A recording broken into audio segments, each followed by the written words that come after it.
Hi, this is Dr. Osland from Southern California Chiro Care. And we've gotten a few questions online about frequency or how often should I get adjusted.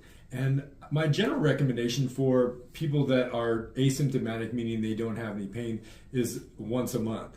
And I'm going to follow that up with an explanation, okay? Our spines are pretty resilient things. They can put up with a lot of you beating them up and being torturing them over time, and it takes a lot for you to start having pain. So if you're in pain, you definitely have to come in and get worked on more than a few times to get yourself out of pain. But to maintain optimal spinal function, would be great if people did that, I would say once a month. And we want to do that because we don't use our bodies symmetrically.